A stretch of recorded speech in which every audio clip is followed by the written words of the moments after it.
নমস্কাৰ বন্ধুসকল, HK চেনেললৈ আপোনালোকক পুনৰবাৰ স্বাগতম জনাইছোঁ। আৰু আজি আমি আপোনালোকৰ কাৰণে লৈ আহিছোঁ এটা খুব ধুনীয়া এটা ৰেচিপি। আমি আজি বনাইছোঁ বুটৰ এটা নমকিন ভাজি, খুব টেষ্টিকৈ বনাইছোঁ। আৰু এনেকুৱা ধৰণে আপোনালোকেও বুটৰ ভাজি বনাব পাৰে। খুব ধুনীয়াকৈ আমি ড্ৰাই ফ্ৰাই কৰিছোঁ, একদম দোকানৰ দৰে আৰু পেকেটত পোৱাৰ দৰে হৈছে। তো আহকচোন চাওঁ ভিডিঅ'টো।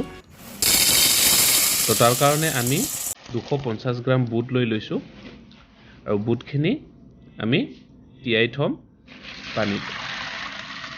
তো এইখিনি আমি পানী দি লৈছোঁ।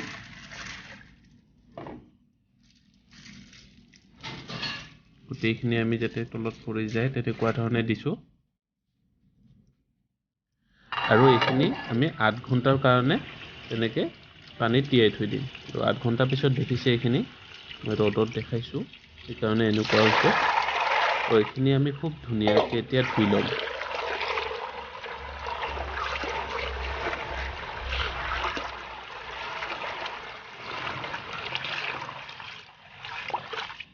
আপোনালোকেও খুব ধুনীয়াকৈ বুটখিনি ধুই ল'ব।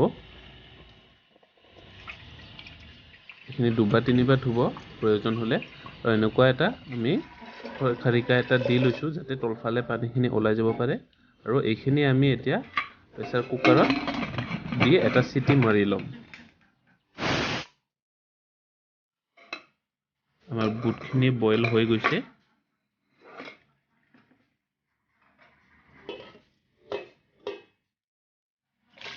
আৰু পানীখিনি আমি আকৌ আঁতৰাই ল'ম।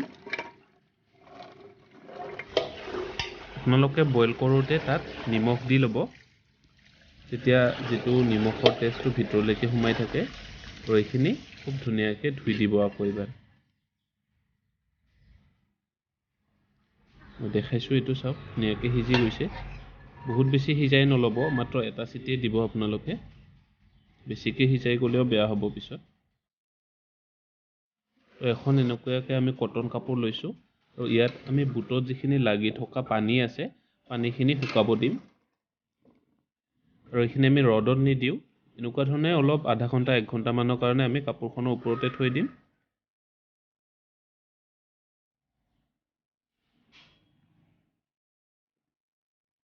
দেখিছে ইয়াতে যিখিনি পানী লাগি আছিল পানীখিনি ধুনীয়াকৈ শুকাই গৈছে। আৰু আমি বল এটা লৈছোঁ আৰু তাত আমি দিছোঁ বেচন 2 চামুচ, আধা চামুচ জালুকৰ গুড়ি, জলকীয়াৰ গুড়ি আধা চামুচ, কাশ্মীৰী লাল মিৰ্চ আধা চামুচ, আমচুৰ পাউডাৰ আধা চামুচ, চাট মছলা আধা চামুচ আৰু কৰ্ণফ্ল'ৰ 1 চামুচ। এইখিনি ক'লা নিমখ 1 চামুচ। এইখিনি ধুনীয়াকৈ মিক্স কৰি ল'ম।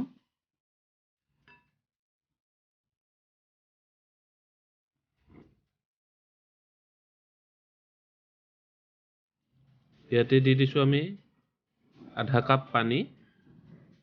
প্ৰয়োজন হ'লে পানী আকৌ দি ল'ম। এইখিনি ধুনীয়াকৈ মিক্স কৰি ল'ব।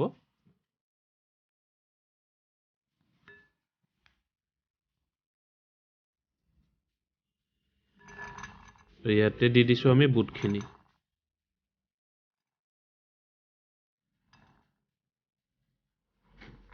ধুনীয়াকৈ মিক্স কৰি ল'ব।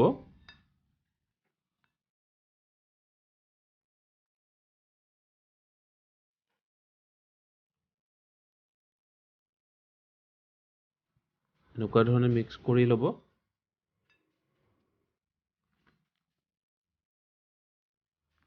ইয়াতে ওপৰতে আমি আকৌ অলপ বেচন দি দিছোঁ আধা চামুচ। কাৰণ দুবাৰ তেনেকৈ যদি আমি মিক্স কৰি লওঁ তেতিয়াহ'লে যিখিনি লাগি থকা মছলাখিনি ওলাই নাযায়। চ' তেনেকুৱা ধৰণে আপোনালোকেও ওপৰত দি দিব। ডাবল কটিং বুলি কয়। ইয়াতে আমি এটা পাত্ৰত লৈ লৈছোঁ ৰিফাইণ্ড অইল কেৰাহীটোত। তেলখিনি গৰম হৈছে নে নাই সেইখিনি চোৱাৰ কাৰণে আমি এটা বুট দি দিছোঁ। এতিয়া দেখিছে তেলখিনি গৰম হৈ গৈছে। ফ্লেমটো মিডিয়াম ৰাখিব আৰু এনেকুৱা ধৰণে অলপকৈ দি যাব।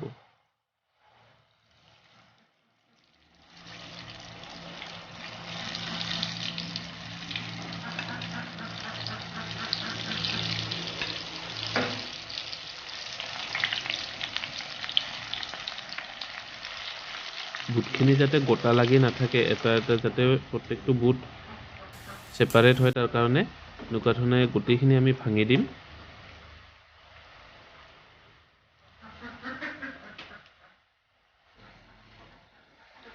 এইখিনি আমি প্ৰায় 6-7 মিনিটমান সিজোৱাৰ পিছত মিডিয়াম ফ্লেমত দেখিছে খুব ধুনীয়াকৈ সিজি গৈছে। আমি নমাই লৈছোঁ।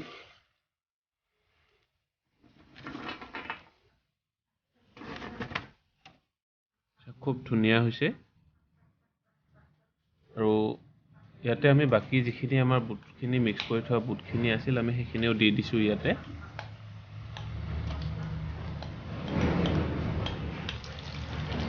আৰু এনেকুৱা ধৰণে গোটেইখিনি ভাঙি দিব, যাতে প্ৰত্যেকটো বুট বেলেগ বেলেগ হৈ যায়, ছেপাৰেট হৈ যায়, যাতে আঠা লাগি নাথাকে, যোৰা লাগি নাথাকে, তাৰ কাৰণে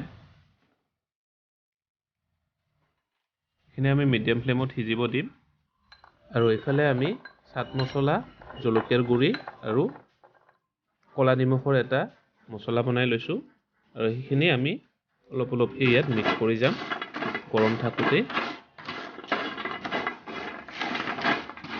এনেকুৱা ধৰণে খুব ধুনীয়াকৈ মিক্স কৰিব।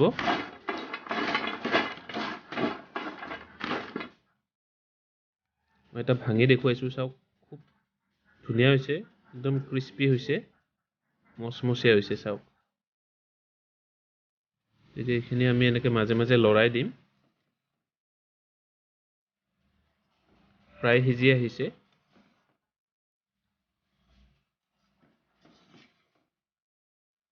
এনেকৈ লৰাই থাকিব আপোনালোকে মাজে মাজে। আৰু এইখিনি আমাৰ প্ৰায় সিজিয়ে গৈছে। নমাই ল'ম, চাওক খুব ধুনীয়াকৈ সিজিছে, আৰু প্ৰত্যেকটো বুট এক্সট্ৰা এক্সট্ৰা হৈ গৈছে, লাগি থকা নাই। নমাই লৈছোঁ আমি।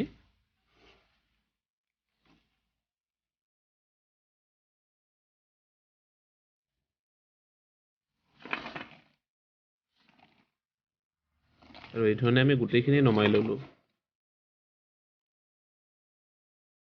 নমোৱাৰ পিছত ইয়াতে আমি বাকী যিখিনি শুকান মছলা আমি মিক্স কৰি লৈছিলোঁ, গোটেইখিনি আমি দি দিম ইয়াতে। আৰু এইখিনি ধুনীয়াকৈ মিক্স কৰি ল'ম, যাতে মছলাখিনি লাগি থাকে।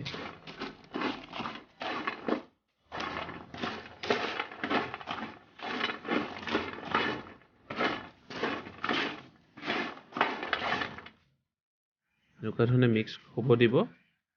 আৰু এইখিনি আমি 2-3 মিনিটমান থকাৰ পিছত দেখুৱাইছোঁ, অলপ ঠাণ্ডা হৈছে, আৰু দেখিছে আপোনালোকে খুব ধুনীয়া হৈছে। চ' আপোনালোকেও এনেকুৱা ধৰণে ঘৰতে বুটৰ এই নমকিন ভাজিটো বনাব পাৰে। খুব ভাল লাগে। আপোনালোকে সন্ধিয়া টাইমত চাহৰ লগত খাব পাৰে, বা আলহী অতিথি আহিলেও দিব পাৰে। দোকানত পেকেটত এইবিলাক আমি কিনি খোৱাতকৈ আমি ঘৰত যদি খুব হেল্ডিকৈ এনেকুৱা ধৰণে বনাই খাওঁ, গতিকে বহুত বেছি আমাৰ স্বাস্থ্যৰ কাৰণেও ক্ষতিকাৰক নহয়। গতিকে আপোনালোকে এনেকুৱা ধৰণে বনাই চাব, আৰু কেনেকুৱা পায় আমাক কমেণ্ট কৰি জনাব। আমাৰ ভিডিঅ'টো লাইক কৰিব, শ্বেয়াৰ কৰিব, ছাবস্ক্ৰাইব কৰিব, আৰু লগতে কাষতে থকা বেল আইকনটো দবাই দিব। আৰু লগতে আপোনালোকে আমাৰ ভিডিঅ'বিলাক কেনেকুৱা পায় কমেণ্ট কৰি জনাব। তো আজিলৈ ইমানতে সামৰিছোঁ। ধন্যবাদ।